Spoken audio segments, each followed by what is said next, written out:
All right. Now let's move on to Brown.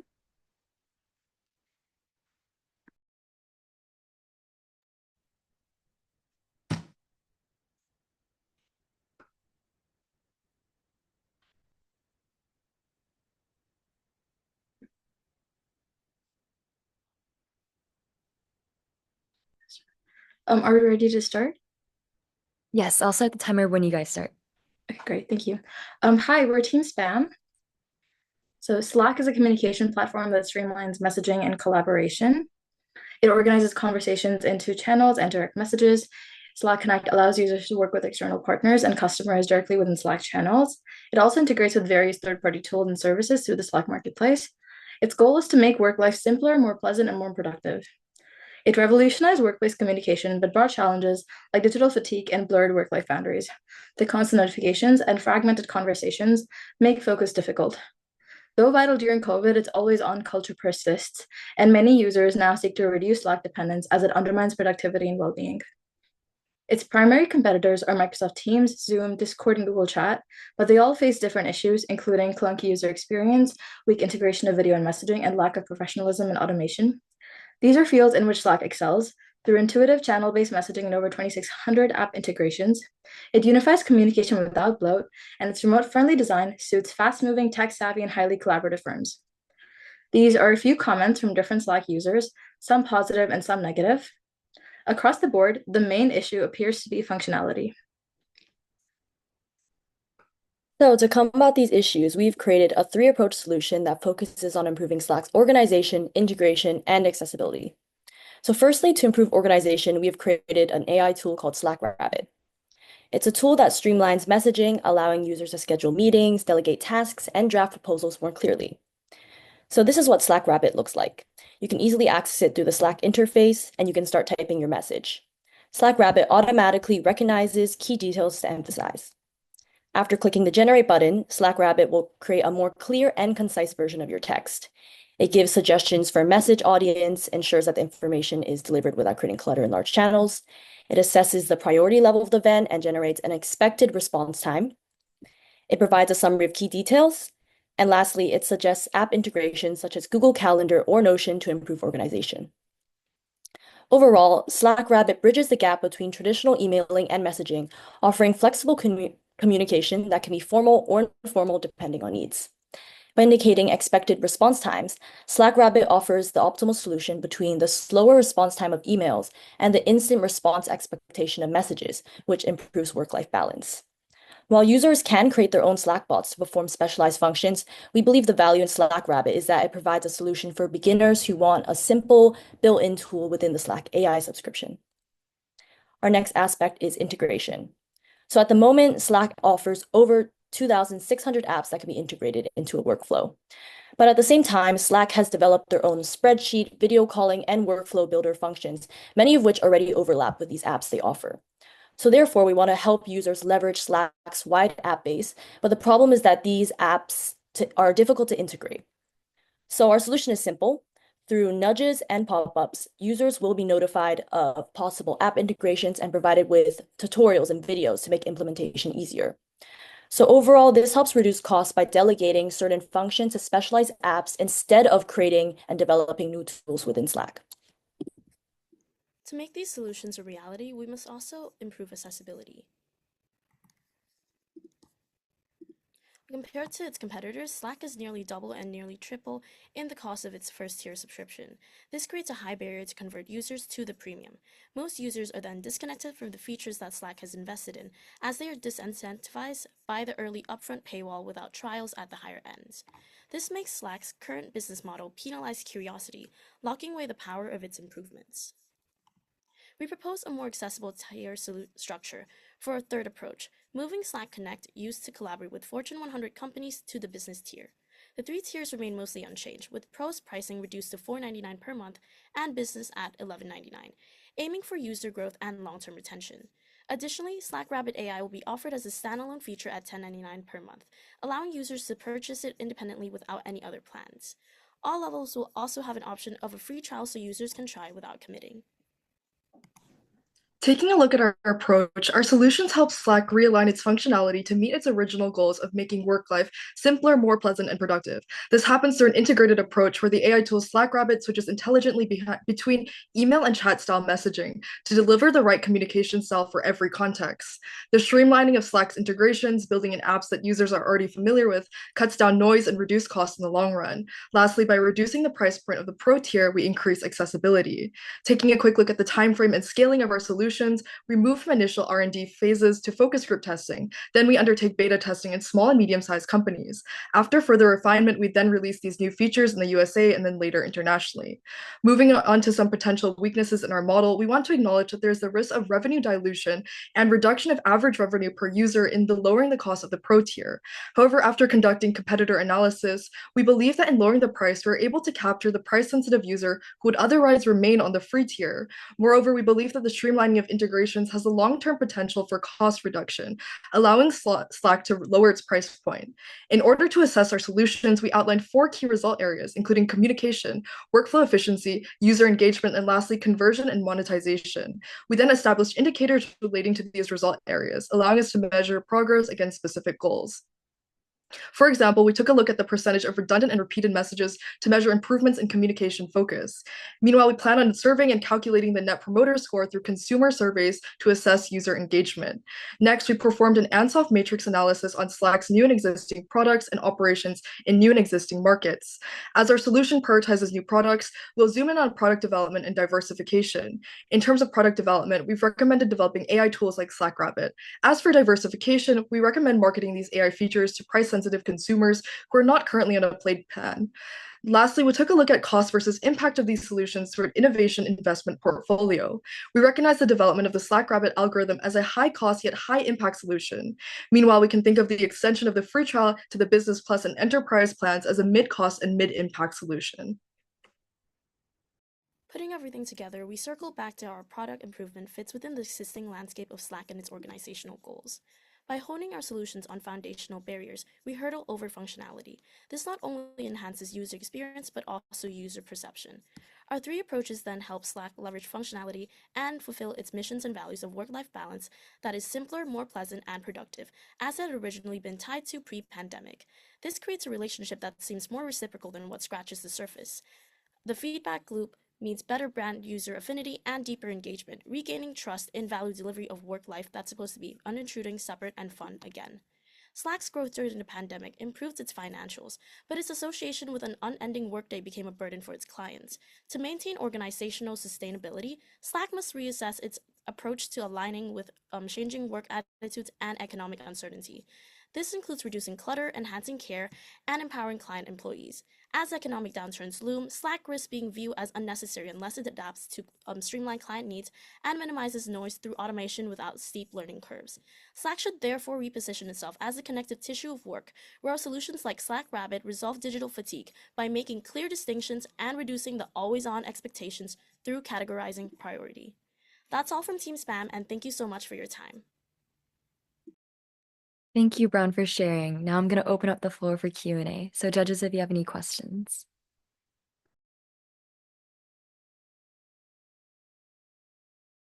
Go ahead, Molly. Awesome. This was super great. One question I have, and sorry if I missed this, but between the 3 solutions that your team is proposing, can you walk me through sort of how you, like the order of execution that you would like to release them in? Just hoping to hear about like that prioritization choice there. I can take this one. We really believe that our 3 solutions are highly integrated. We believe that this starts at the core of developing like SlackRabbit, which is our main key feature. And in order to further simplify, we then move on to integration by cutting down a lot of these unnecessary integrations that people don't use very frequently, and then therefore we move to more the consumer side, and then we want to enhance accessibility by lowering the price of the Pro tier. So it really moves in like a very streamlined manner from SlackRabbit to integration and then finally accessibility. Okay, thank you.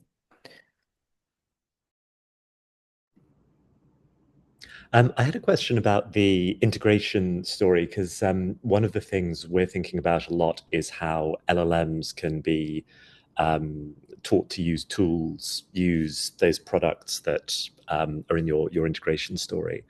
And I wondered if you'd considered how LLMs might play into that integration part of your solution going forwards.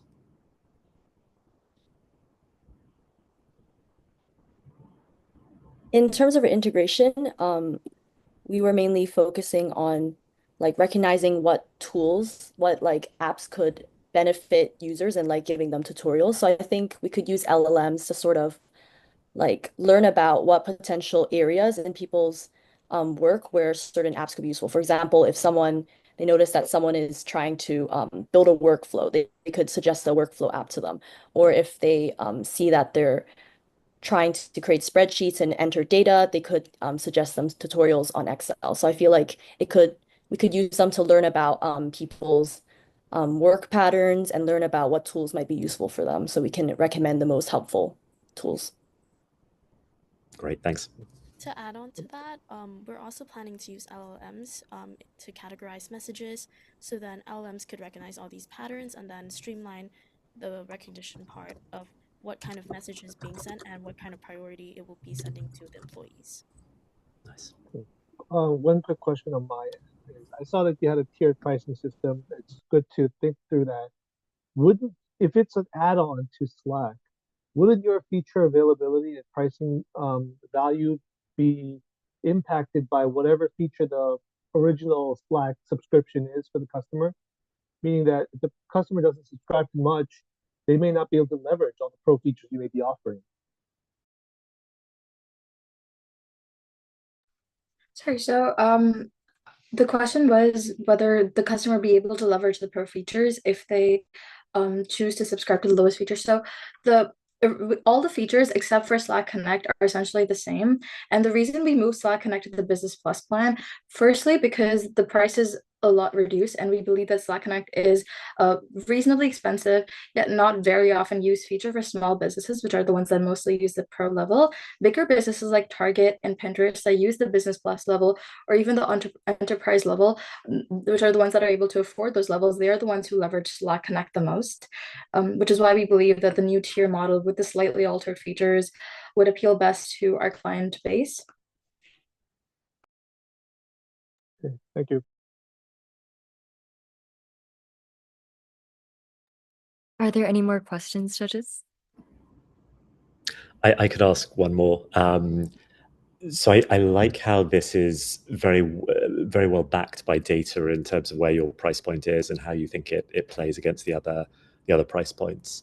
I'm wondering how you've thought about the trend of LLM pricing in there, if you see that trend moving in a certain direction, and if you've accounted for that in your pricing.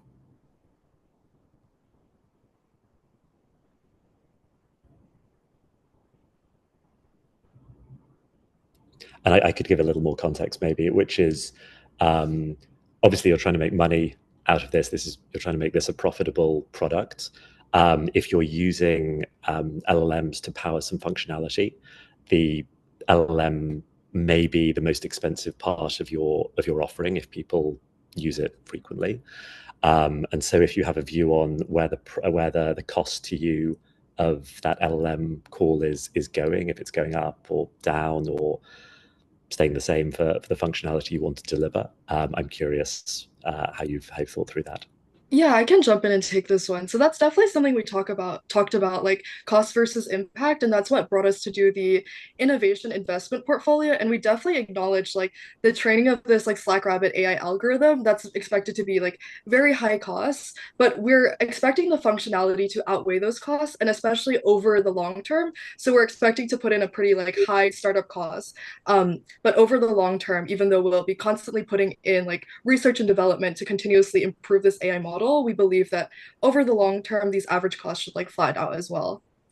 In addition, I can just jump in here real quick. We have also modified the tier system in order to add the SlackRabbit AI as a separate item instead of just as an addition to the plans, which allows people to continue using the free model alongside SlackRabbit AI, which we believe due to the new AI functioning, a lot of people will choose to do. And we've also increased the price of the AI as it provides a lot more features. So in the long term, we believe a lot of people will be purchasing this and it will justify the costs in the long run. Great, thank you. Thank you. That was all the time we had for Q&A, and now moving on, let's go to Duke.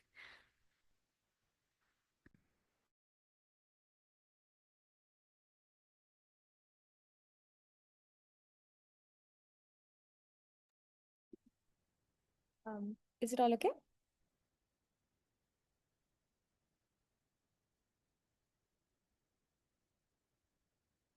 What started as a video game company in 2009 transformed into an internal tool called Glitch. And just by trying around instead of returning their money to the investors in 2024 is Slack, the product we love and we know. In the past 11 years, Slack has come a long way.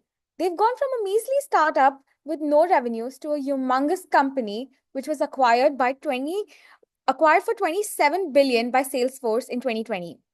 Duke presents Team Future Flow to deep dive into it. Today, Slack has its own unique revenue stories. Firstly, 94% of the total revenue comes from subscriptions. Secondly, 1% of users account to 40% of total revenue, and these companies typically have more than 10,000 employees. Let's look at the market. 46% of the revenue contribution for Slack comes from United States. And as for the emerging markets, we have Kenya and Southeast Asia, which are focusing on the cost-conscious SMBs. And 30% of the international market in terms of Germany, UK, contribute through enterprises. Let's look at the revenue segment for the companies through the company size. We see that 1 to 10 million revenue is generated by the larger user count of 63K users. A further in-depth analysis led to an age distribution of Slack users and the market matrix. But that's enough about Slack. Let's look at the competitors and the players of the market, where Google Meet and Microsoft Teams are the leaders in the information transfer enterprise, plotted across market share and satisfaction. This compelling market analysis leads us to the market gaps in the workspace collaboration space. Cognitive burden due to information overload and lack of workflow integration and the transparency in communication end up being the biggest burdens. Market gaps further weave into the ineffective hybrid collaboration strategies and burnout from the constant notifications and distress regarding contributions with work visibility with minimum face-to-face interaction. We're designing for high-performing tech-savvy individuals. And so we need to understand them. So let's meet James, who is a 28-year-old manager in San Francisco. Overwhelmed by constant notifications and tool overload, James demands a platform that minimizes burnout and streamlines communication. Now let's move into my favorite, Rachel. She's the closest to most of us, 26 years old, technical co-founder in New York, leading a fast-growing SaaS. What she needs is to move away from the scrappy and time consciousness that she has to deal with. And she strives to eliminate a tool switching and doesn't want to lose her context.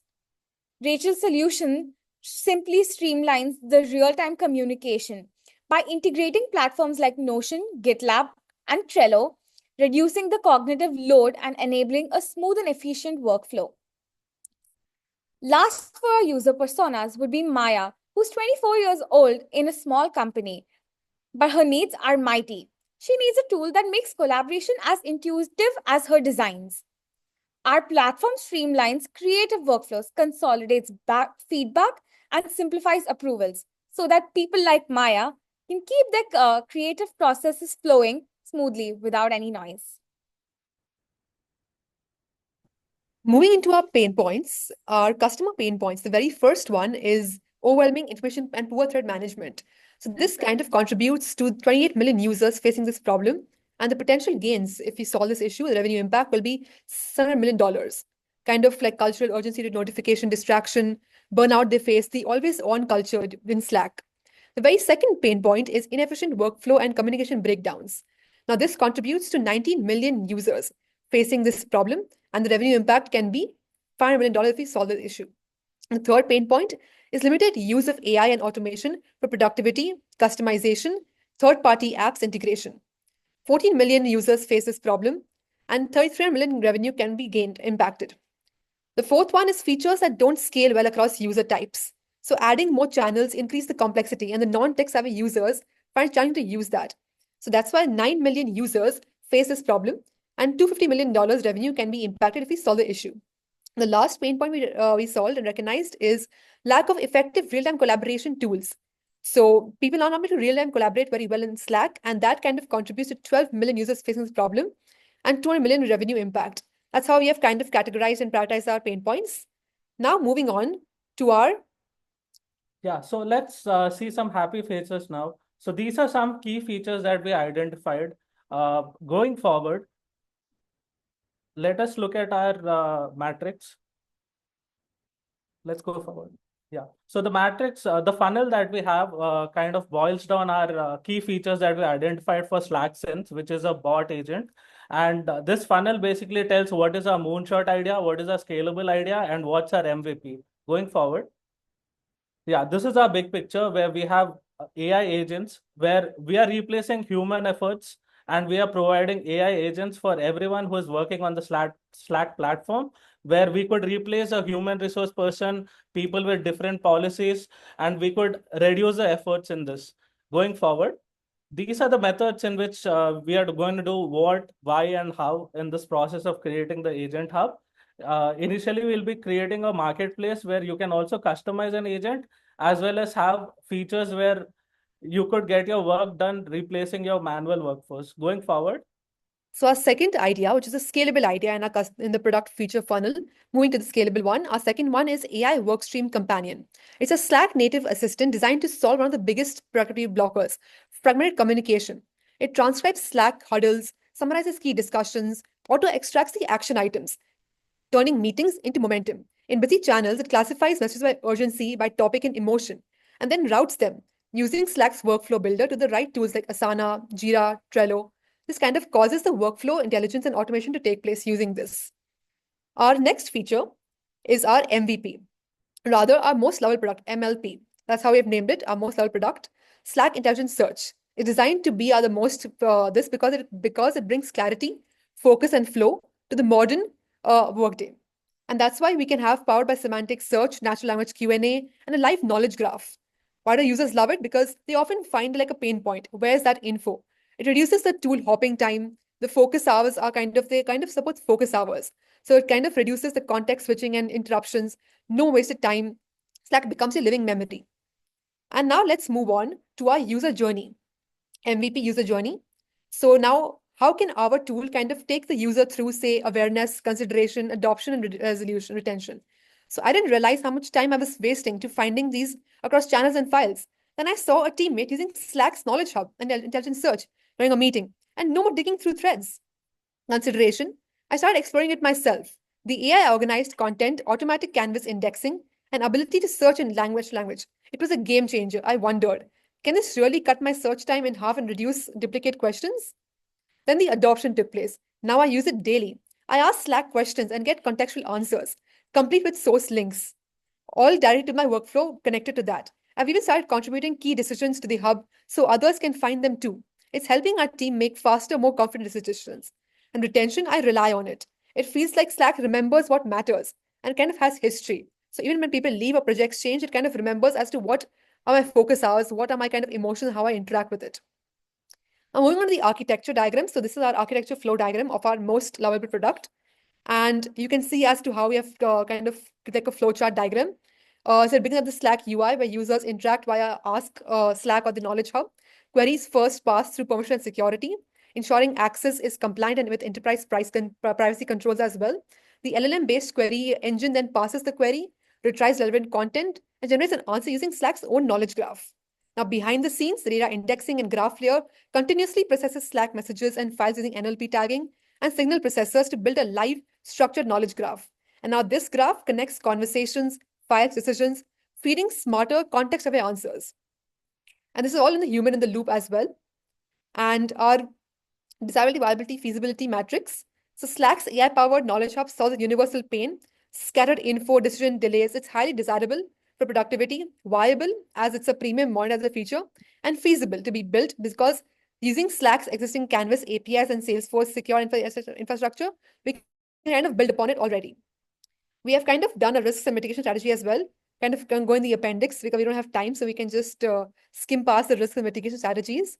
We've done that as well. And yeah, moving on to our So sorry to interrupt you. So We've we are already gone considering 2.5 minutes over several time. key success So, metrics which will help us identify out of not fairness just for the in other terms of teams, the we'd success in appreciate if we could identifying move it on to qualitatively Q&A and for quantitatively, in terms of number of users who are querying through our newer proposition, number of agents they are able to customize, and going forward with our final next steps, we have a 1 year plan where we are considering a market research for the first 1 month, then going forward with creating the AI models and utilizing the existing data that we have to improvise our LLMs. And All right, sorry for the interruption. But we've already gone about 3-4 minutes over time. So, if we could move on to Q&A, that would be great. So sorry for the interruptions.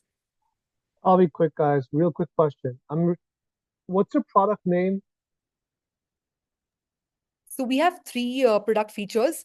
Our very first product name is the Slack Agent Force Hub, which is basically we have a feature funnel.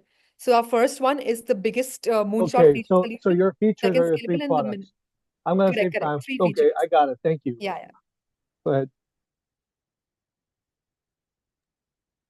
I had a quick question about the agent marketplace that we're looking at right now. So, I think you have this in the slide somewhere, but how are you hoping to mitigate the risks that come with these AI agents? I know there's like a lot of trust, especially in the enterprise scenario, or sorry, like trust hesitance, I guess, in LLM. So I was curious how the team was thinking about that.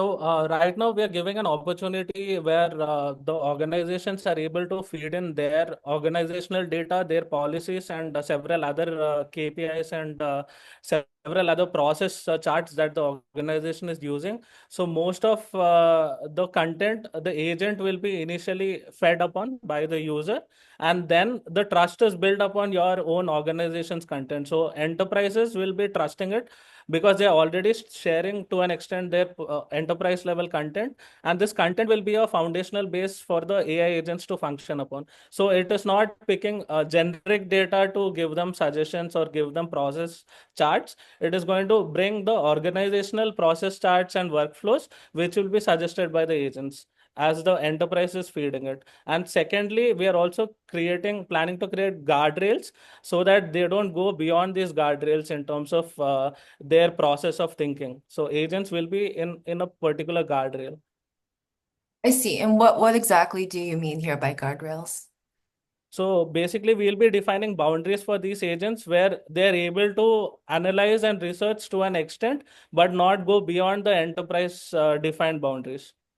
I see. Okay. It's like setting benchmarks as well. So with regards to ethical benchmarks, bias benchmarks, to make it or mitigate all of those as well. So kind of always querying the whatever the answer is giving, making sure that benchmarking agents as well kind of make sure that like the benchmarks are satisfied as well. So that's why, yeah, keeping a check on that as well. Thank you.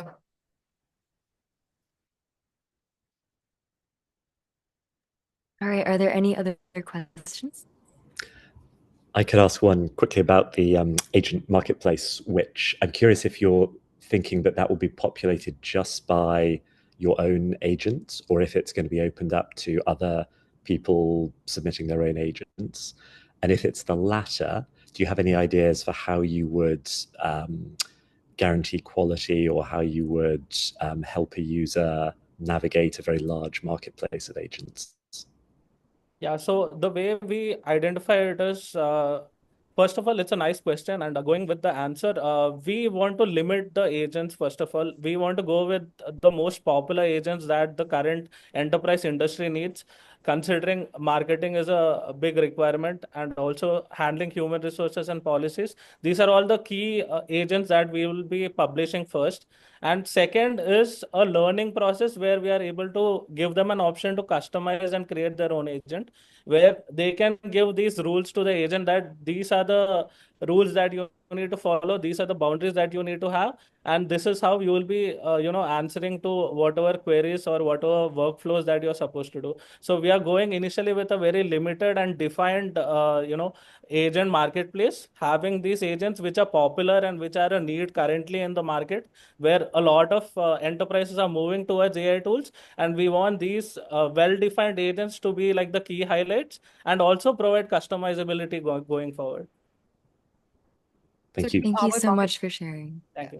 Yeah, as for Q&A, time is up. So one more thing before we move on to the next team, we're running into like a little bit of logistical issues, especially with the teams not being able to join. So I'm gonna send out a new Zoom meeting.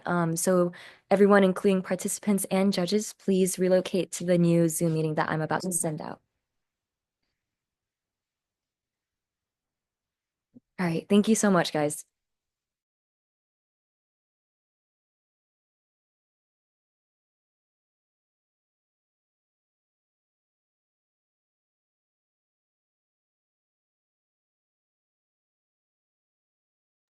Okay, Binghamton, feel free to present now.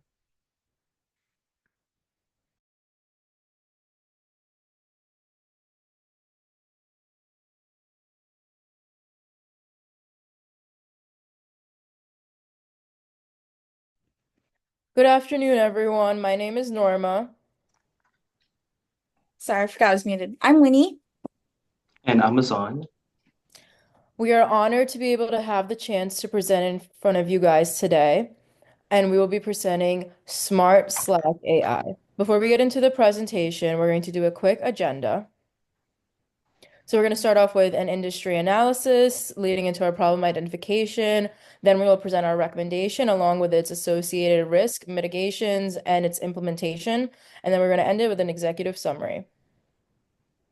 So when we dive into the industry analysis, let's take a look on the left. As we can see, we are focusing on the enterprise collaboration industry.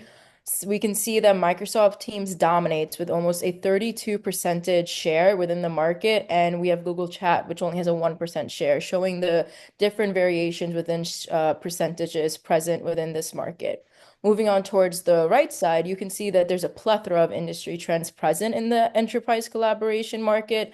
Specifically for our presentation purposes, we will be focusing on the AI trends.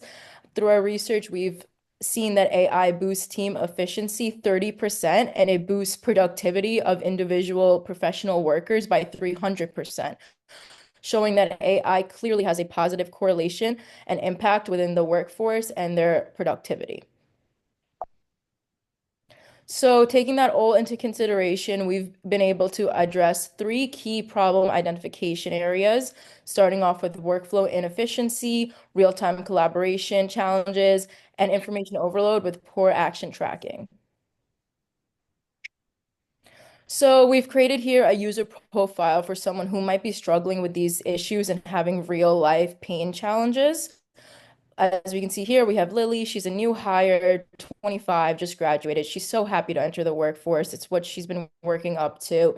She's enthusiastic about learning, but unfortunately, she often feels overwhelmed by the disorganization and the steep learning curve present of the new platforms within her workforce. She needs clear training and guidance on platforms, and she needs some tools and mentorship to feel supported and organized. As of right now, she feels frustrated because the tools are extremely disorganized, and it's just unclear how she's supposed to target everything. She feels overwhelmed, and she feels like she might fall behind, and she just feels like there's no direction for her. As you can see, she wants to contribute and learn, but she's struggling to keep up and needs a clearer path. This is why we have the recommendation that Winnie's going to present, which is part of the Smarter Slack AI Slack capsules. Thank you, Norma. So our recommendation to Lily is to utilize a feature called Slack capsules. So what exactly are Slack capsules? Slack capsules are AI-powered business briefs that automatically capture, organize, and resurface any key team moments. So this includes decisions and milestones to important discussions, so nothing gets lost in a typical day. So here we highlighted some key features. The first few being auto-captured capsules, smart summarization, and linking. So what this basically is that it utilizes existing and new Slack AI, and it links related messages and files, then summarizes them into a searchable project narrative, which reduces the need for any manual documentation. They also utilize real-time threat detection. So this means that the system can detect when significant conversations are happening and prompt users to mark and also summarize the thread in real time. So following a more connective approach with anniversary and moment highlights. So this means that capsules will resurface on meaningful dates. So this includes like product launch anniversaries or project kickoffs to help the teams really reconnect, reflect, and also celebrate and revisit any lessons learned. So now we can see that capsules serve multiple needs. So this includes documenting dev team progress, capturing company culture, and preserving onboarding moments or employee achievements. It is always accessible, so capsules can be viewed or edited anytime, perfect for any onboarding of new teammates or getting quick project context, or if you're updating your LinkedIn, just like Lily. So here we have a little bit of a Figma walkthrough. You can scan the QR code to follow along, but I will also be doing the walkthrough as well. So I'll take a moment. You guys can scan. Okay. So here we have the landing page of when you open up Slack, and you can see a small little change here with the little egg on this corner. If you click on it, the message will be auto-linked. Auto-linking will be detected on the message and be sent to the capsule. And when it's completed, you have an option to check over the summary as well as why this message is important. You can choose to add or cancel if the AI detected it wrong. Once you add it, it'll show up on the console dev. And this can also be seen with your list of capsules here, where you can see inactive and active capsules and read more on this. So now I'll pass it to Azan, who will speak more about the implementation timeline of this recommendation. All right, thank you, Winnie. So as you can see with our implementation timeline, we intend to finalize the scope and the UX within Q3, with product development starting in Q4, along with internal pilots, as well as collecting feedback. This translates into Q1, where we intend to see external beta launches, as well as the beginning of feature enhancements in 2026, where further on into Q2, we intend to have an integration build-out, as well as a general availability. Now, for the next slide, we have a couple of risks and mitigations that we intend to use. So some risks that are associated with this would be potential notification disturbances. Sometimes an AI could incorrectly identify or miss relevant information that would be important for linking and archiving, as well as analyzing and storing information that could raise privacy issues in the future. And some of the ways that we intend to mitigate these issues is by first introducing a non-invasive optional highlights menu that is only viewable when inside the memory capsule, so it doesn't get sent into Slack push notifications. Furthermore, we also have a customizable rule and filter section that depends on company preferences. And you also have a fail-safe user-initiated linking system to manually do it yourself in case. We also implement strict role-based accessing, as well as transparent data usage and data retention for this as well. For the KPIs, we expect to see an increase in revenue by nearly $7 million per fiscal year, where future pricing for Slack's 750,000 organizations that currently use it could be in other contracts as well. Then we see with more than 6 to 10 out of office workers are eager for using AI productivity rules, where more than 80% of executives feel that it is urgent to use it as well into their organizations, where we see one aspect of it with onboarding, where new hires who have used AI-assisted onboarding in the past are 30% more likely to stay, with AI solutions also translating into an average of $18,000 saved annually for companies just from this.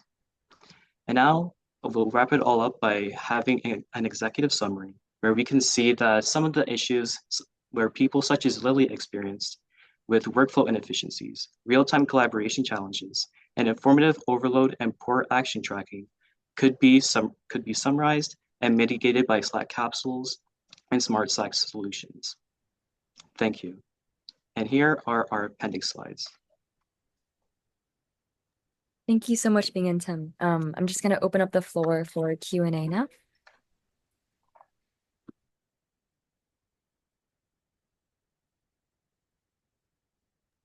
All right, I'll go first as usual. So on your KPI slide, I'm just trying to better understand. Those are market figures and opportunities. Where do you see you improving those numbers? So currently, we only use this for individual pricing and not for business solutions as of currently, where in our appendix slide, if Winnie could go to those. We used a model where we have a knowledge of $5 per user per month, where we estimate a 30 to 50% adoption rate. I apologize, out of respect for time. So you're talking about pricing. I was asking about KPIs. So what you have measurement there, 30% of people stay more. How much more people are likely to stay if you use your product? So from this, we intend to have an increase depending on its importance, which could increase to nearly 60%, where further adoption could further increase its importance, which was found through our research. Okay, so double the likeliness to stay. Okay. Yeah. Thank you.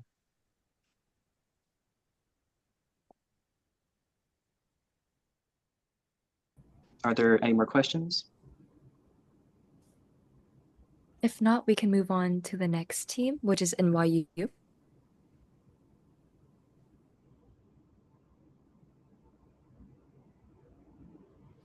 All right, go ahead, NYU.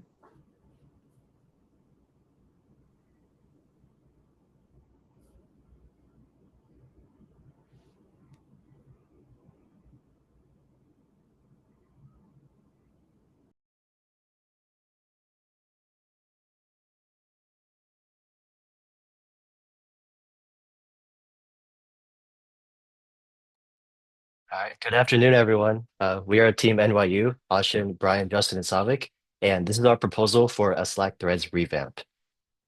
To begin, we've taken the problems of workflow inefficiency, information management, and collaboration, and mapped out their key symptoms. And we've decided to focus on information management because we believe that it lends itself best to a shippable and scalable solution. The other problems also require integrations with other enterprise software tools, which we believe sit more at the core of the problem. For example, Jira or Monday for workflow and efficiency, and Zoom for collaboration. However, since these problems do have ties together, our solution does resolve some of the symptoms of the others. After conducting some user research on internet forums and also talking to a few professionals in our target user group of enterprise companies with over 500 employees, we found that threads are a key pain point for the information management problem. So we decided to make this the heart of our solution. Looking into the product itself, we've identified a few pain points where poor thread management manifests. A key one, which our user interviews identified, was lost threads. When threads get blocked by something external or they're waiting on someone's input, they can often get lost and forgotten about over time. A byproduct of this is that many people are hesitant to keep pinging the so-called lagging updaters, which causes even more delays. Some further pain points are that threads are organized by topic, which makes it harder to find relevant conversations. And finally, users who get pulled into long threads midway through have to scroll back and piece together context, which slows them down. So Slack does try to address some of these pain points with Slack AI, which analyzes proprietary context to summarize what users might have missed while they were away.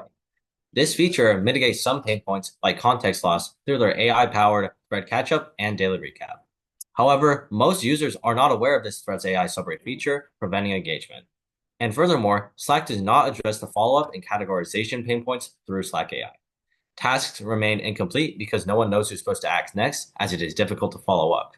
And lastly, threads are still unorganized and thus can be lost within the sea of conversations within an organization, and potentially actionable items are, if lost, disrupt workflows and hold up productivity. Our proposal is to build upon Slack's current thread system and let users better organize and manage information. Firstly, in a new system to categorize threads by status and topic, this added level of organization by topic gives a way to filter through and jump into only the threads that matter. This way, users spend less time scrolling and guessing where something was said, and statuses give a better idea of progress. Next is our smarter nudges system. This feature provides automated thread reminders that notify users when someone is waiting for their response in a thread.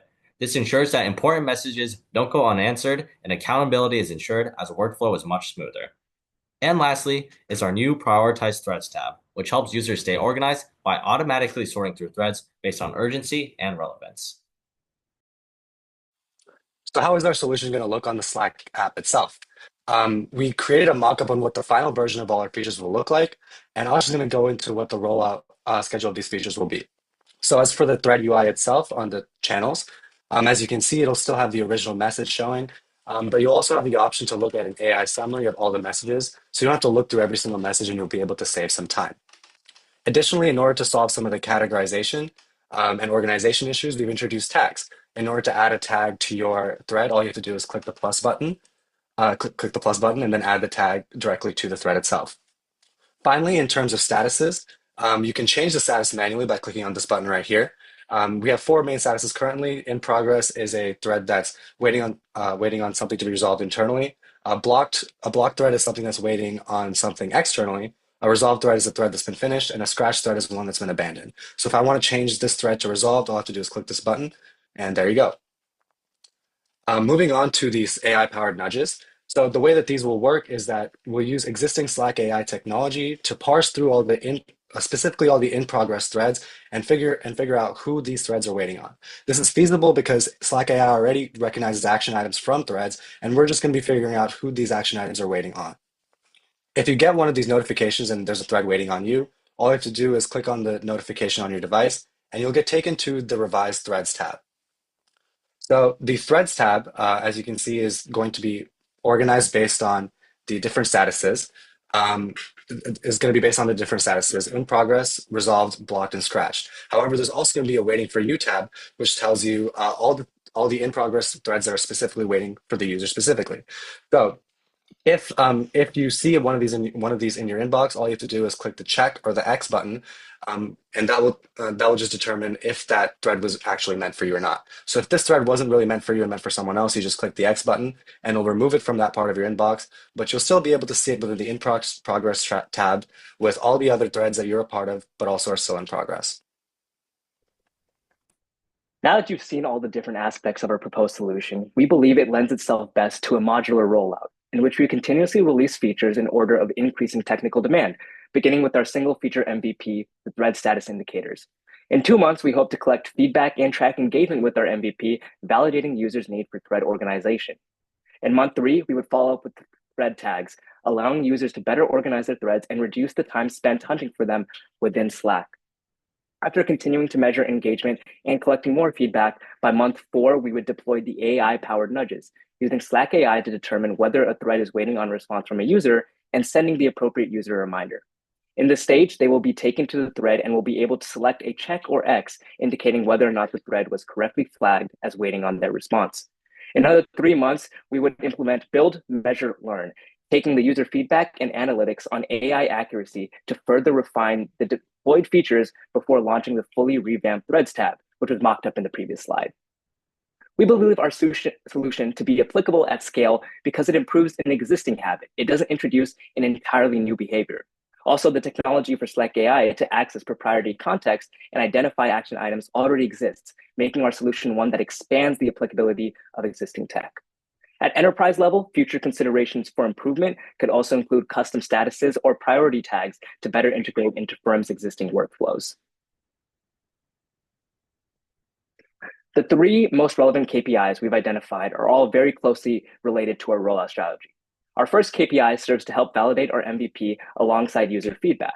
By tracking the average number of status changes per thread or percentage of threads that undergo at least one status change over a period of 3 months, we can gauge user engagement with our status feature. Our solution relies on Slack's AI's ability to properly identify when threads are stalled because of internal unresponsiveness. So our second KPI is to measure that accuracy through the user-provided feedback in the form of checks and X's that I mentioned before. This KPI will be critical in informing how Slack AI continues to improve in order to deliver accurate and relevant nudges and ensure that the technology is sound before moving on to the rollout of the Revamped Threads tab. Finally, to track our solution's effectiveness in solving for the root problem in threads, we would measure thread stall rate, determined as the percentage of unresolved threads that receive no response for more than 3 business days. Measured across all 9 months, this would allow us to establish a baseline and hopefully see a decrease as we continuously roll out our solution. We believe these 3 KPIs come together to tell the story of the efficacy and impact of our proposed solution. Thank you. Now we'll open up for Q&A. Perfect on time. Thank you so much, NYU. Yeah, let's open the floor for Q&A. I'm very excited to jump in. Sorry if anyone else was about to open their mouth, because 10 years ago, I was at a startup that did some of this functionality in a world pre-LLMs. And we had a conversation with Slack about powering something very similar to this. We ended up getting bought by Google and powering the nudging feature in Gmail. But your presentation made me think back a decade about what might have been. So really excited to see that. I thought there was some great product thinking in there. My question was going to be, this looks like a great solution for surfacing threads that you've forgotten. Were you thinking at all about ways that you could help the user then action those threads, do the work, or help the user do the work that the thread you've surfaced to them entails? Yeah, I can take that question. That's a great question. I think that went back to our problem statement, and when we were brainstorming our solution, we decided that things like workplace efficiency or workflow efficiency, those were better handled by outside apps such as Monday and Jira. So that's why we decided to focus in on what Slack does best, which we believe to be communication. And so this issue of resurfaced threads, that was a major pain point that cropped up time and time again in our own research and through user interviews. And so we felt that although there might be a solution that could help people actually do the work that Slack has identified for them, it didn't make sense for us to try and solve that when we're focusing on communication. Yeah, our goal is to make sure that people spend as little time on Slack as possible, and making communications as efficient as possible is the way that we believe would be best to move forward. Okay, I'll segue into that. First of all, when you're going to build a product on Slack, you don't want to say you want to have people spend as little time on Slack as possible. Having said that, the thing I like the feature. A lot of this is great, and we thought about some of this too. But how have you thought about integrating this with workflow? The first example you said is, hey, have you guys done this? And then somebody couldn't get there because there was a blocker. That means there's a workflow integration aspect. And that's one of the difficult things to do in enterprise. Have you guys thought about how you're going to pull it off? What products do you want to integrate with, et cetera?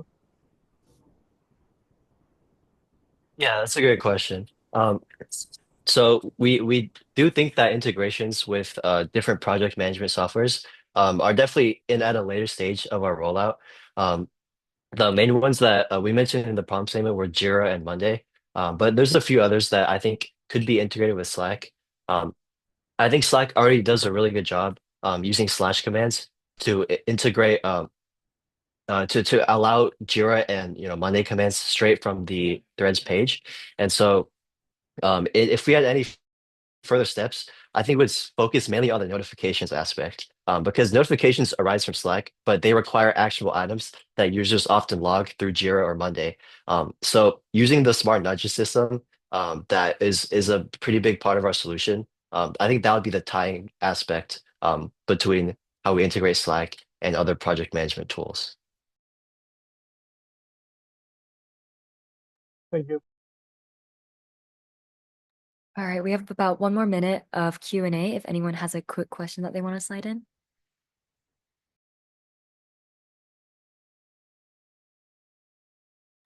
If not, we can move forward to Georgetown.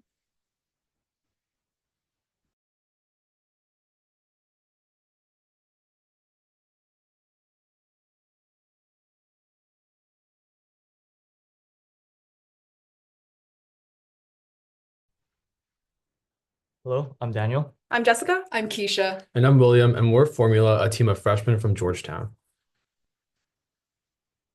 With Satisa data, we visualize the makeup of Slack versus competing company users in the graph. This shows that Slack is more popular amongst millennials and Gen Z. In general, Slack users are also more highly educated, holding college degrees, and more likely to work in tech-centric industries. As for psychographics, users have interest in traveling and technology. As a result, 27% of Slack users are early adopters of new products. If we implement new features in Slack, these users will have no problem interacting with them. And to recap, our target user segment is Gen Z and millennials, or anyone aged 22 to 44, who work in collaborative roles and/or industries that require technological proficiency. In doing research, we found Slack AI an already existing add-on for paid Slack plans. For example, there already exists AI summaries of files sent in channels, unread messages, and to-dos. In addition, Slack is a treasure trove of potential. It already syncs to Google Calendar, Dropbox, and more to AI-generate meeting notes, automatically updating your status and syncing your emails. There's even an emoji-coded triage system to organize the urgency of your tasks. Slack itself has an approximately 65 million monthly active user base, but only a 5% market share in the collaboration software market, ranking outside the top 10 of most used softwares, such as Microsoft and Google. And now we're going to move on to some pain points. So firstly is the fragmented workflow. So first, Slack is integratable with over 2,000 other work management softwares like Notion or Jira. However, Slack lacks a native suite of Office applications like Google Drive or Microsoft 365, which disadvantages Slack from competitors. Moreover, all of Slack's premium features lack centralization, and without an onboarding process, users can't tap into all that Slack has to offer, and instead the complex array of in-house and external features that users have to navigate creates unnecessary inefficiencies in work streams. And one such failure is the Slack bot, which is supposed to be a helpful tool, but many workplaces don't bother pre-programming the bot, leaving it unable to provide helpful answers. Our second pain point is the information overload that comes with the amount of channels on Slack. We did some research and found that many users find it tiresome just checking those channels. Slack is a great solution for small teams, but when the teams get larger, Slack doesn't scale efficiently. Their solution is often to create more and more channels to represent departments and projects, leaving users unable to filter through the noise from irrelevant information. This leads us to our third pain point. Users lose sight of the tasks they need to complete. Because for someone who sees this, whose notifications from channels just continue to aggregate on the sidebar, will have an incredibly hard time keeping track of the messages that are actually important, or even when they try to refer back to them later on. This creates confusion, communication challenges, and reduces team efficiency. The root problem is that there is no centralized system that tracks all received messages, tells you exactly what to do, what your priorities are, and shows all that important information on one single interface. Our solution to these problems is Slack Nexus, a comprehensive dashboard to streamline workflows, enhance collaboration, and reduce information overload within each Slack community. Let's first see how this problem promotes workspace efficiency. In our solution, Nexus consolidates all workspaces into a centralized location, providing a unified view of channels, tasks, and notifications across projects. The impact of this is eliminating the need for users to switch between tabs or accounts and reducing friction in communication. Next, it has a visual timeline. This timeline view organizes tasks, deadlines, and dependencies across projects in real time, streamlining project management without the complexities of tools like Jira. Next, accountability. Nexus AI automatically color codes and lists tasks by urgency so action items within channels and threads don't slip through the cracks. This would completely overhaul the overcrowded activity tab. The dashboard AI also flags overdue tasks and provides an option to immediately solve or to reassign responsibilities based on workload, enhancing communication. Lastly, we'd redesigned Slackbot to become a personal flow assistant with memory-like recall that allows users to ask natural questions like, what did we decide about the launch? And instantly retrieve decisions, files, or conversations. Paired with that, user personalization allows and ensures that what you see in Slack reflects your role, projects, and priorities. Think about the variation in whether you're a boss, VP, or partner and determining whether your projects are urgent. This is our first iteration of our envisioned dashboard. We tried implementing ideas to show a visualized interactive timeline with features to contact team members and a to-do list, but we turned this into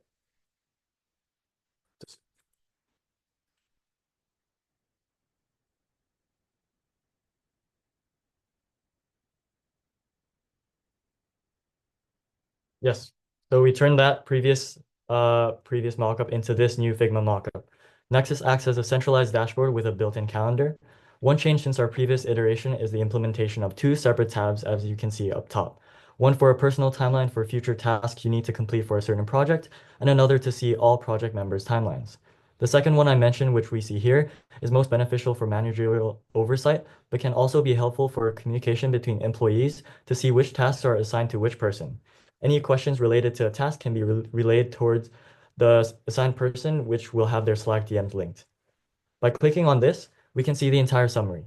We carried over AI integration from our previous iteration in 3 ways.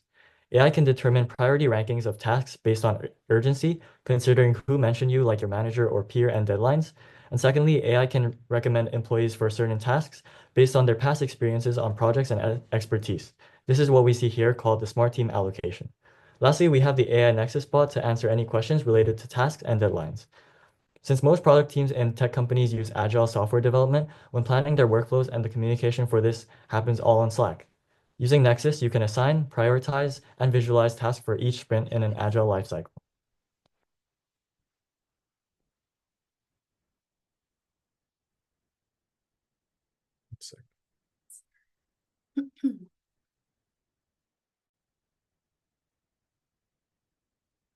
Okay.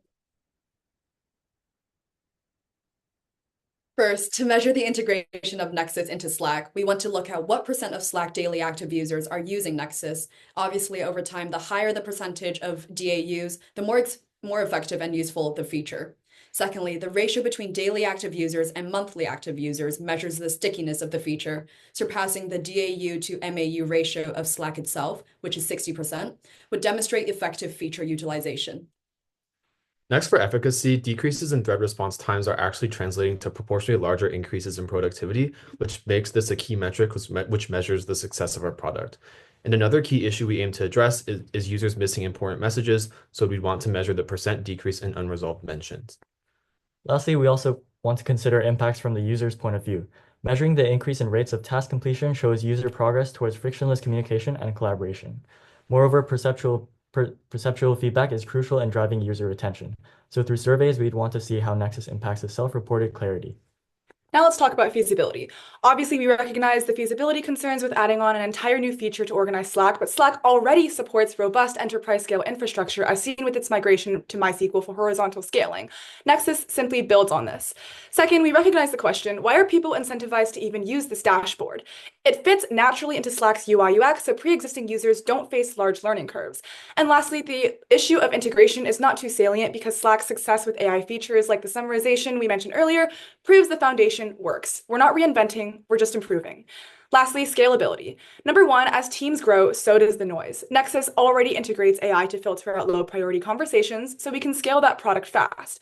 We plan to launch Slack Nexus within the US, where its primary market is, then to scale internationally and focusing on our stakeholders of directors, managers, and employees. Second, it's customizable for diverse teams because we know every team works differently. So with role-based permissions and tailored notification settings, Nexus ensures that everyone gets information relevant to them. It's not a one-size-fits-all experience.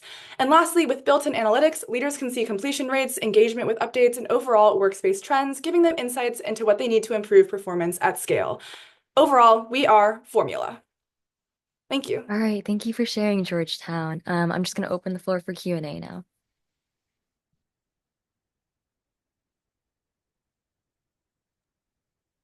All right, this is Rock. I'll go first. So appreciate the conversation. One quick feedback and then the question is that in terms of workflow, Slack is actually very, very well known to be supportive of integrating workflows across complex things. The big problem, which is going to lead to my question, is the fact that it's not the best at adaptability. So there's too many integrations with too many workflows, which complicates corporate America, which then makes people go back to what worked for them best. And that's the challenge that I think Slackbot is actually tasked with fixing, but they didn't do that. So the question to you is, I'm trying to differentiate, how is your method different from what the people ahead of you tried for many years and really didn't get off the ground? Because your solution looks interesting, but it also seems to have a very steep learning curve. Yeah, so obviously there's another consideration. There's another competitor, which is Jira, which has a similar feature as us. But the difference between our product and Jira, I think, is that our feature allows automatically prioritizing tasks, which Jira does not have. potentially assigning tasks based on strengths and expertise of project members and past project history. That's something that Jira doesn't take into account, and that would smooth distribution of projects between team members. Also, even further, if we want to focus on the issue of how they're integrating way too many softwares and platforms within Slack, we're redesigning this to focus simply on a timeline that goes across Slack workspaces. Rather than integrating more apps, such as syncing your Google Calendar, everything would be centralized within Slack without external or third parties. Okay, thank you.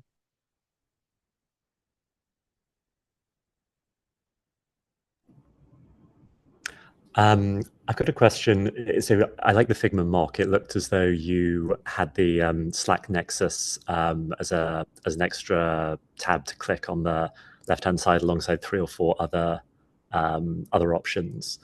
I was wondering if you'd thought about ways that I think I'm right in saying you want people to spend a lot of time in Slack Nexus, maybe start their day there, come back to it multiple times through the day.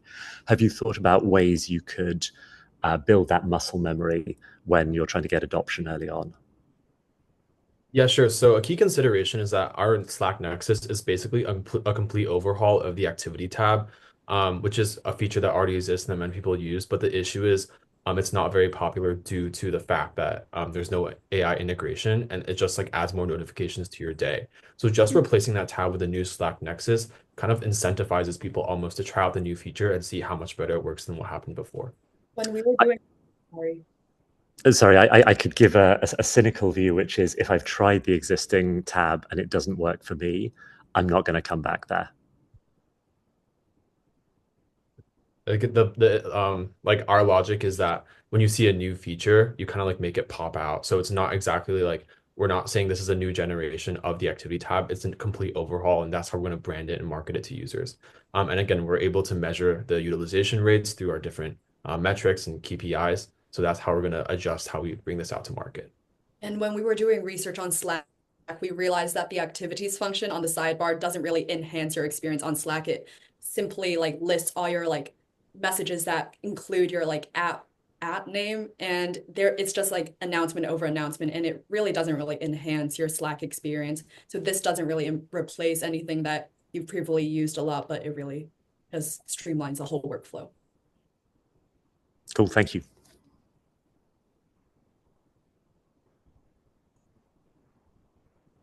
I had a quick question on how the like graph view, the timeline view gets populated. So can you just like walk me through the user journey of like how the Slack bot is able to either look at the messages that are coming through?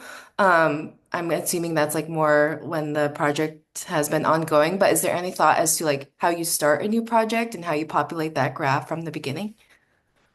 Yeah, so in our first iteration, we had like a create new project button on the side. But obviously,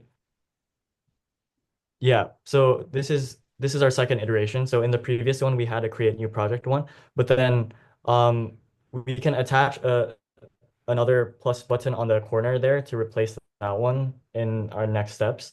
But what would happen here is as timelines get populated by like managers, the AI will be able to assign certain tasks to members based on like how well they fit, based on like their previous histories of working on different projects. And Also, in terms of including the new and revised Slackbot 2.0, the thing is that this already comes pre-programmed in order to recognize the natural language and the colloquial statements of users, especially because right now the expectation on Slack is for people to program and tailor the Slackbot to their own preferences. But by integrating NLP or just recognizing the natural language querying of people's colloquial verbiage, then you can recognize and not have pre-programmed things to add on another layer of steps for people to take. And instead, the Slackbot AI can recognize if you ask, I want to create a new project for marketing, or I want to get rid of this project, or I want to combine these two. So if the timeline gets too convoluted, you can use Slackbot 2.0 in order to make them more comprehensive or pare them down to make it more simple. I see, that's helpful. Thank you. All right, and that's about all the time we have for Q&A. The last thing we have is UIUC.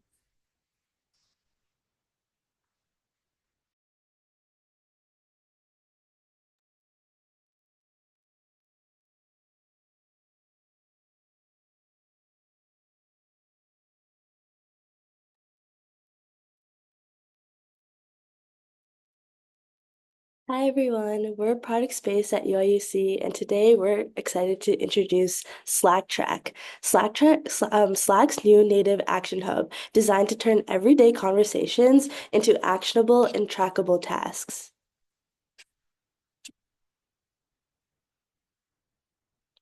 How many of us have said this exact sentence? I swear we talked about this task in Slack, but now I can't find it. Teams are constantly juggling conversations, project updates, and quick asks all in Slack. And while Slack is amazing for collaboration, it wasn't built to manage tasks natively until now. What happens is tasks get lost in threads. Someone mentions a deadline in a channel, but then five other messages bury it. A decision gets made, but there's no follow through because it wasn't logged anywhere. So we're seeing teams wasting hours just trying to find one message or figure out what was decided. And this isn't just inconvenient, it's also risky. When tasks slip through the cracks, deadlines also get missed and trust breaks down. So we started thinking, what if you could turn Slack messages into tasks right when and where the work happens? Slack has become the central hub for communication, but it's not always where work gets done. Conversations happen, but action items get lost. People are overwhelmed by message overload, and execution often falls through the cracks. Let's walk through the 4 key challenges. Workflow efficiency. Users struggle to track tasks and update across multiple threads, channels, and workspaces. Without a unified view, it's easy for tasks to fall through the cracks. Information overload. Slack is full of pings and notifications, but most of them aren't high priority. This makes it difficult to focus and pick out what actually needs to be acted on. Missed messages. Important updates are often buried in threads or drowned out by noise, especially in fast-moving conversations or large team channels. 4. Lack of actionability. Slack is built for messaging, but not task management. It doesn't provide a clear way to turn conversations into actions. So tasks get lost, deadlines are forgotten, and collaboration becomes reactive instead of productive. To support this, we found 2 key insights. First, communication gaps in remote teams cause project delays and reduce productivity. And second, 60% of Slack users report feeling overwhelmed by the number of messages they get, which makes it harder to prioritize tasks and effectively. These challenges directly inspired our solution, Slack Track, a feature designed to transform easy conversations into clear and actionable work.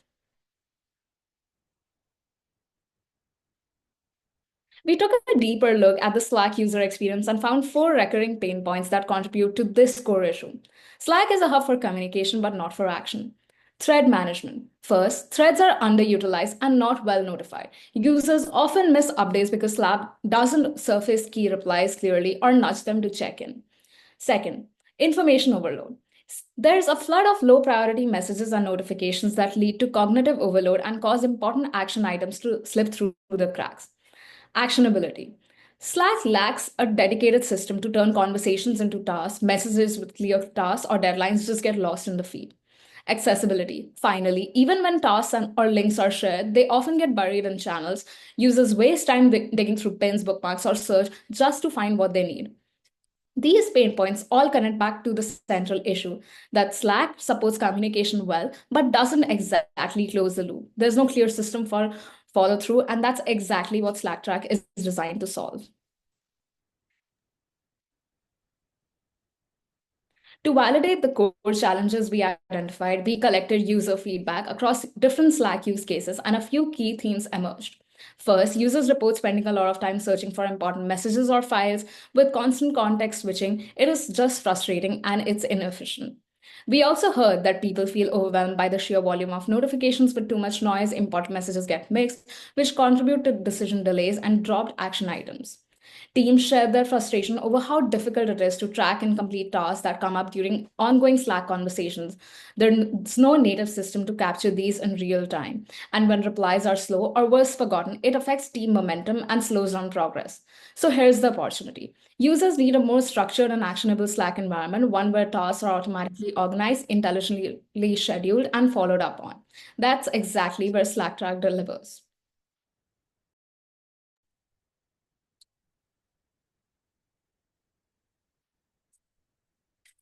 So Slack is where teams talk, but it's not always where tasks get done. And that's why we are pitching Slack Track, a native Slack feature that turns everyday messages into actionable tasks, automatically assigned, scheduled, and tracked with AI.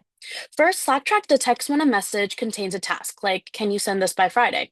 It nudges the sender with a one-click prompt to convert it into a task right within the thread. No switching apps and no lost messages. Once confirmed, our AI engine steps in. It intelligently suggests the task name, the assignee based on mentions, and even generates a short description. This removes friction and ensures clarity, all from just one message. Those tasks are then sent to the Action Hub, a centralized, personalized dashboard right in Slack. You can view, filter, and track all of your tasks across channels, projects, and timelines. And here's where it gets smarter. If your calendar is integrated, Slack suggests the best time to complete that task, factoring in your existing meetings, workload, and urgency. So instead of just seeing a to-do, you know exactly when to do it. Slack transforms Slack into more than a communication tool. It becomes an intelligent execution hub, helping teams make action when it matters most.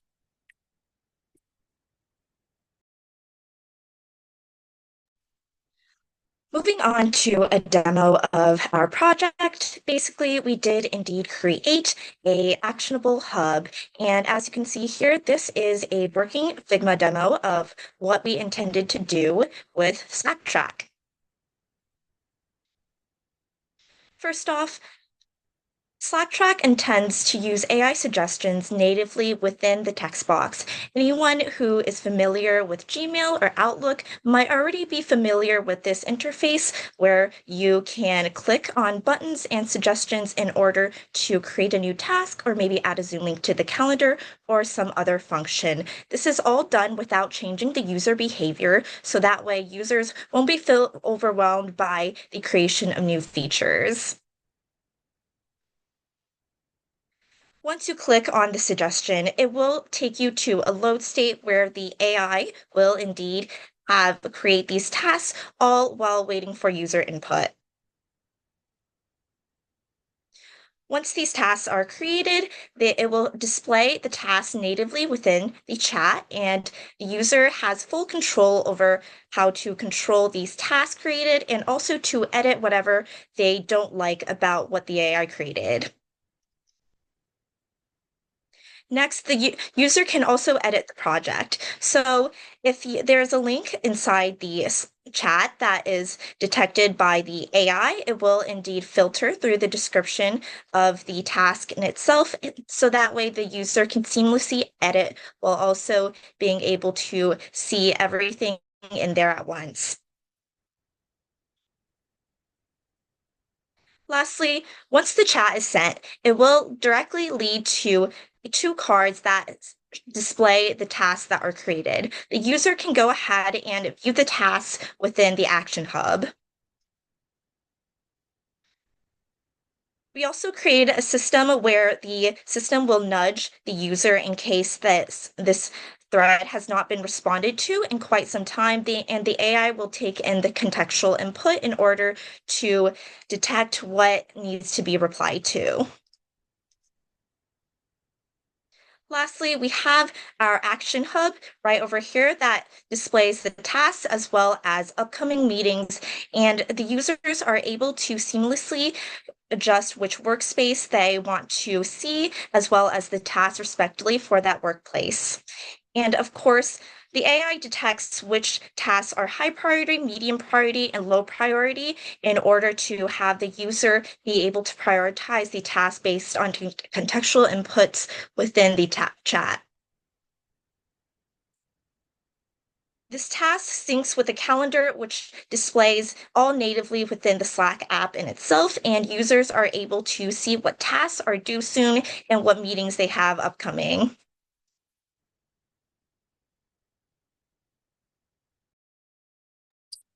And for the sake of time, we'll wrap it up here. We did have some information on success metrics as well as the competitive landscape, but for sake of time, we'll end here.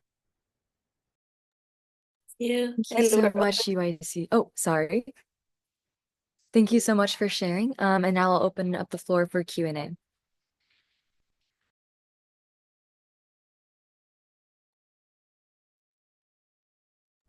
All right, this is Rock. I'll go again first. First of all, really like the pain point. This is something that I deal with day to day. People message me Slack, there's things to do. And everybody says, oh my God, I forgot about it because I had too many Slack messages. So this is good. The question here is, how do you manage that completion? Is it going to be managed on Slack and start nudging people to get this done? Or is it going to be integrated into, I think there's a calendar app, but like it's going to be integrated into like Microsoft or like Outlook or Google Cal? What's the end game of here? And how are you going to measure the success or impact of that nudging?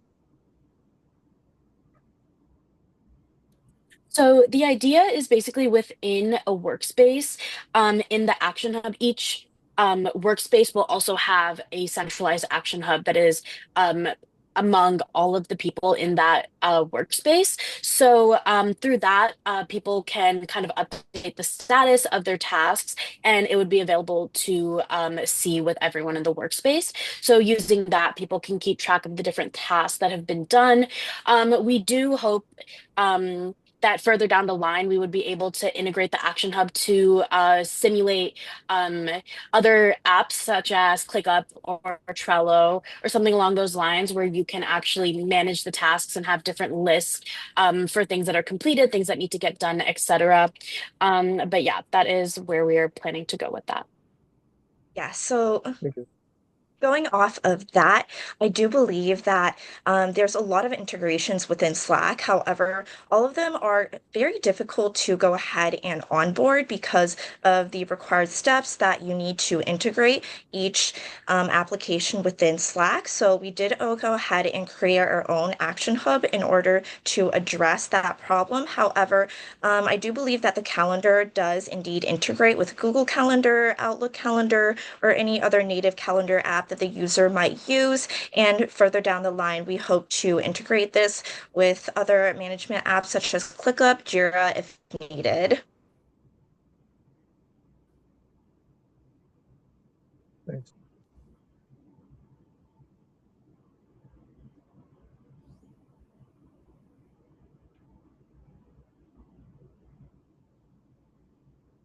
Are there any other questions?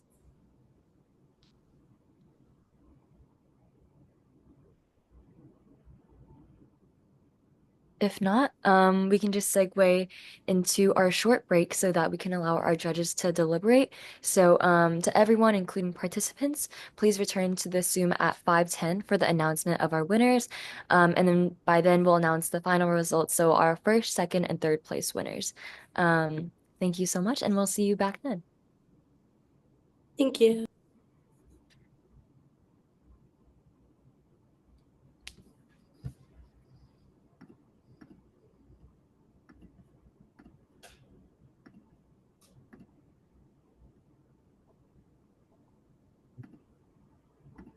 Should we get that last? Sorry? Oh, wait, I have a quick question. So it's the same Zoom link.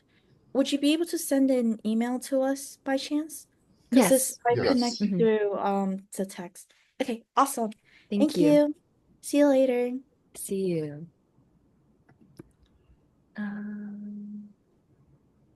Okay, sounds good.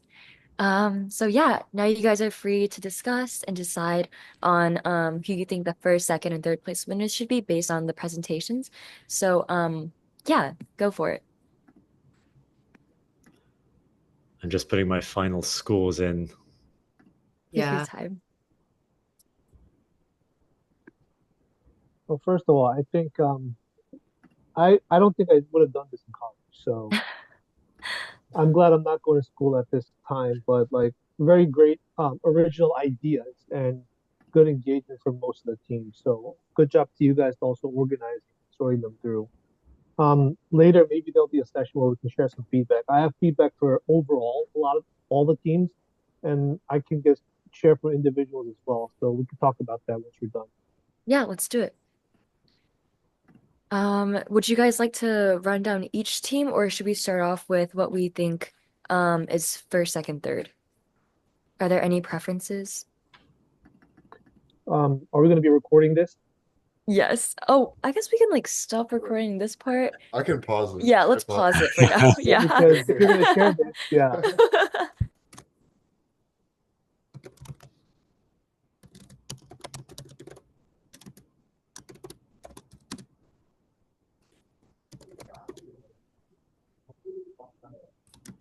All right. could I just request that everyone have their cameras on? I think we'll get like a little LinkedIn shot for our social media right after this.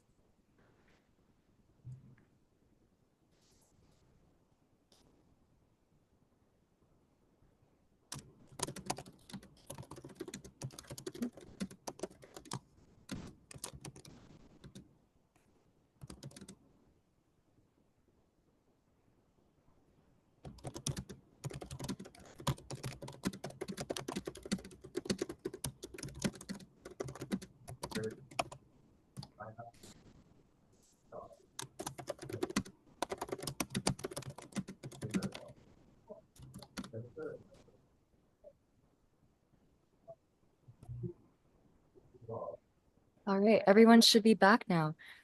William, would you do the honors of telling us the placements? Yes, very very happy to, and I can presage the announcement if you can wait another 1 minute by just saying that all the judges were extremely impressed by the overall quality across all the presentations. So extraordinary what you've achieved in just 24 hours. I think we all learned something about Slack. Some of us haven't used it much, some of us use it a lot, but we all learned something from your analysis and your identification of gaps where there was an opportunity for a new product approach. Very interesting for us to see the different range of pain points that were identified and the solutions that you came up with. I think the presentations that stood out most for us were ones which really painted that picture of the problem that was being solved and then identified a solution that really addressed that problem. Even with that lens, we were really hard pressed to pick the eventual winners. And so we spent a lot of our time, really getting into the nitty gritty of, presentations that addressed the rubric, teams that answered the questions most effectively that we fired at you. So when we put all that together, which took us the entire time that you were away from the meeting room, we came up with an honorable mention for Binghamton. Well done. Then third place went to UIUC. Second place went to Georgetown. And the winner was NYU. Congratulations, everyone. Thank you. Thank you. Thank you. Thank you guys so much. Yeah, in addition to that, we're actually going to have a 10-minute session where our judges will give you guys real-time feedback. So if you would like feedback on how you guys did, please stay for the next 10 minutes.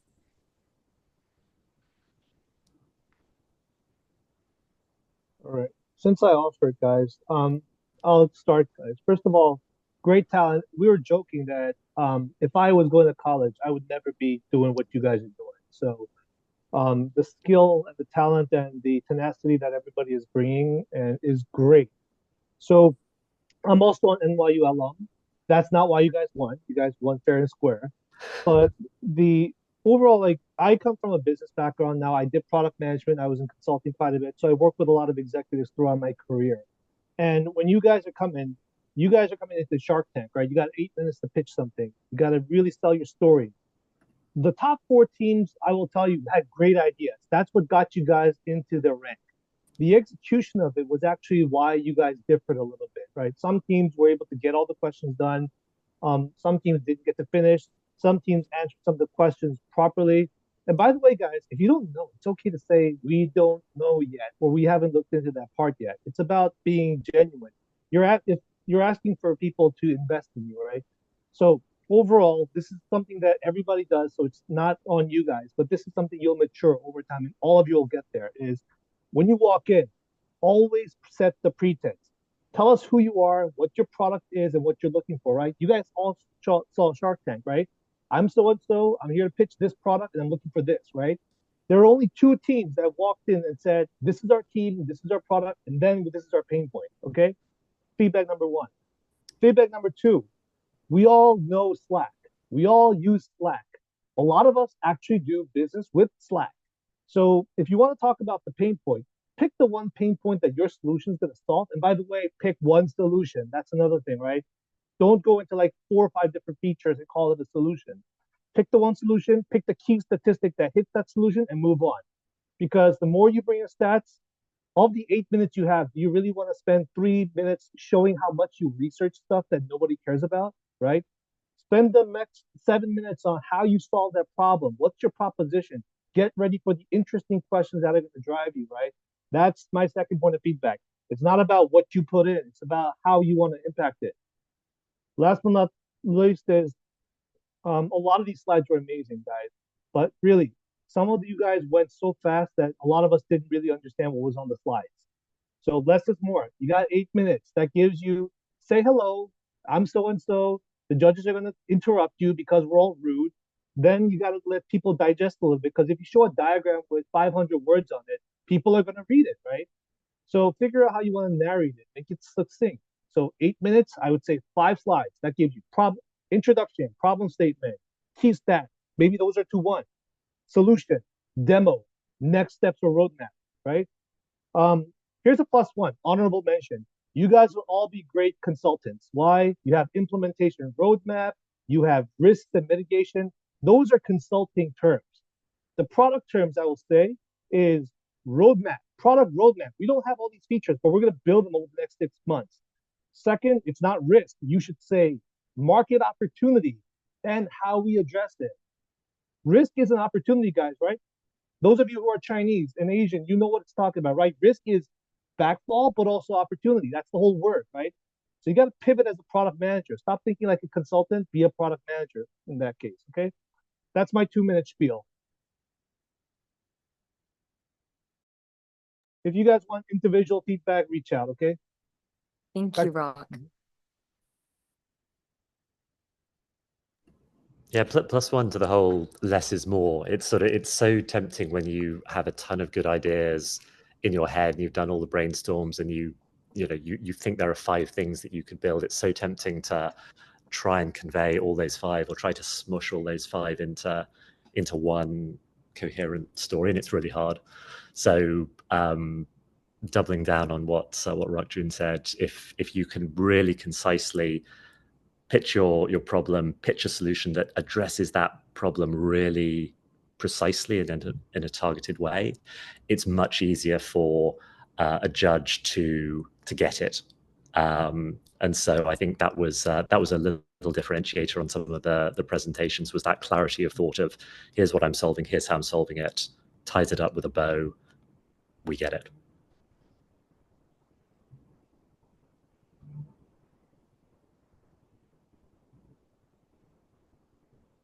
Molly and Frank, do you have anything you guys might want to add? Listen, I think William and Rock basically hit for me personally, when I look at a presentation, the main point for me is I always look for simplicity. You guys, by the way, everyone here I can't even reiterate enough what Rock said. When at your age, I would not be doing this. I was so deathly afraid of getting on a platform and talking to anybody. That being said, simplicity is the key, because you have to be able to explain whatever it is that you're selling, whatever it is that you're pitching, very quickly because of attention span. And some of you guys did it better than others, and that will come with time, and it will come with just continuing to do it. So I look forward to hopefully seeing you guys one day in another presentation when you're looking for capital for a startup and are asking your big ask. Yeah, I don't have anything super, I guess, tactical to address. Everything that I was feeling has already been mentioned. So I'll just resonate with what Rakjun, William, and Frank said. I will say that even though there was some nuances and like the simplicity and clarity of the message coming through, I will want to congratulate everyone. I think you all did an amazing job for people who are still in undergrad or in their masters. So definitely still be proud of all the work that you guys did for this presentation, even if you weren't listed. So yeah, great job, everyone. And those of you who used Figma so well, I loved seeing that. Molly, do you use Figma with your designers? Yes, I do use Figma a lot, even personally as a product manager, and so I really love design. So the projects who had really strong Figma skills, I think that's definitely an asset if you're looking to be a PM in industry. So always a good skill to have. Do you use it often, William, at Google, or not so much? Yeah, it's all over the place. But the fascinating thing that's got me thinking though is there's a couple of companies now that are getting out there and saying we're not using Figma anymore because we're using Gen AI to create prototypes using actual code, like working prototypes, because it's good for that right now, and we use Figma less as a result. So I love Figma, love seeing those designs, but I also wonder what like Figma V2 is, or what Figma gets replaced by increasingly, and that's going to happen over the next like years. But I'm curious where it goes. Yeah, me as well. I know Microsoft is trying to figure out how to use those other tools like V0 or Replit, but it's a bit harder for big companies like Google and Microsoft. So definitely interesting. I know we've got to have our side projects where we can test stuff Yeah, out. you're 20%. Exactly.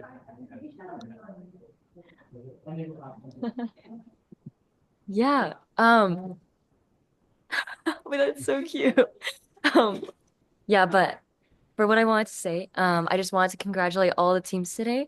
You guys really just brought out such creative, well thought out ideas to the table, and it was really like an incredibly hard decision to pick the top three teams.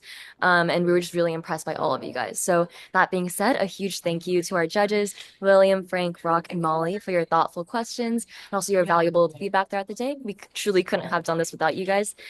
So really thank you for being here. And then Edison, would you like to tag on? Yeah, sure. So, can you mute on your end? Oh, yeah, sure. I just want to say, like, we've come such a long way with this case competition. Like, this is our fourth time running this, and I'm really proud of Maggie. I want to thank her for all of her hard work in organizing all this. Again, huge congratulations to all of the teams. Even if you didn't win, I think we all know that everyone's a winner here. You have to win round one to get here. So, I want to just give a big round of applause to every single team. And then for the winning team, just on the logistical end, we'll be in touch right after this to get you all of your prizes. And again, just big congratulations to everybody. And I'm really glad that you guys all decided to participate and take time out of your day for this. Yeah, and with that, this officially wraps up our competition. So thank you so much again, and we hope to see you guys at our future case competitions. So yeah, you're free to hop off Zoom now and have an amazing rest of your day. Thank you guys. Thank Thanks, everyone. you. Thank you. I just have a quick question. Would you be sending an email of the judge's contact email? Because I would love a chance to connect and sort of like dive deep into our presentation and figure out where we went wrong and where we went like really well. Yeah, I know Rock really wanted to help you guys out, so I can definitely send you his contact information. But yeah, Awesome. Thanks. I look forward thank to you seeing so that. much. Thanks, Winnie. And thanks for being Yeah. so patient with us. Thank I know, you. like, it was a whole thing in the beginning. Yeah. Yeah, I'm glad we were able to figure out and actually present. It was a little daunting, like right after we joined. I was like, I know. I'm so got sorry so about stressed. I was like, that. oh my God. It was a mistake on But I our end, think we but I did mean, well. you guys did really, really well. Yeah, it was Like, Thank you. Yeah. in the discussion, you guys were like very, very top contenders. I just put his or Rock's LinkedIn in the chat if you guys want to hit him up and be like, oh, like, is there any specific feedback? Well, we'll also send sheets, like we'll send Yeah. like the feedback and everything that he But, wrote you know, during the session. you guys already That's here, fair too. so Feedback like that too. That's awesome. Yeah. Okay. Well, thank you again. I won't take any more of your time because it's a Sunday evening. Hope you thank you guys for enjoy making it. Yeah. dinner. Thank you, one again. Thank you. Have a good one. You too. Bye-bye. Great day, guys. Oh my gosh. Okay. Yeah. Wait, do we want to wait before we end? Should we just record some of our thoughts? Oh yeah. And, like Let's you record just leave it that. here, and then I'll leave the recording. Oh yeah. What do you think could been good, gone better. Well, I think But definitely. actually, let's do it separately. Oh, yeah.